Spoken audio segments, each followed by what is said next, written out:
ओम नमस्ते गणपतये.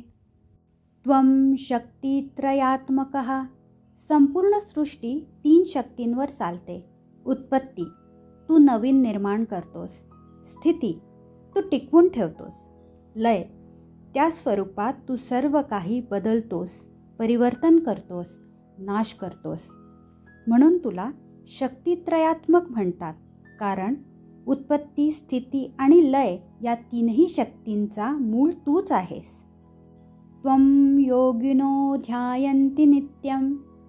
योगी, ऋषी, साधक जे आपलं मन पूर्ण शांत करतात आणि अंतर्मनात उतरतात, ते नित्यकाळ तुझ्यावरच ध्यान करतात. त्या अखंडित ध्वनीवर, अनाहत नादावर, ज्याला साऊंड ऑफ सायलेन्स पण म्हणतात. म्हणून म्हटलं आहे, योगीजन नित्यकाळ तुझ्यावरच ध्यान करतात, कारण तूच तो ध्वनी आहेस. त्वं ब्रह्मा त्वं विष्णुस्त्वं. तू ब्रह्मा आहेस म्हणजे निर्माण करणारा. तू विष्णू आहेस म्हणजे जगाला टिकवणारा. रुद्रस्त्वं इंद्रस्त्वं अग्निस्त्वं. तू रुद्र आहेस, शंकरासारखा नाश करणारा आणि परिवर्तन करणारा. तू इंद्र आणि अग्नी आहेस, सर्व शक्ती आणि तेजाचं मूळ तत्व आहेस. वायुस्त्वं सूर्यस्त्वं चंद्रमास्त्वं.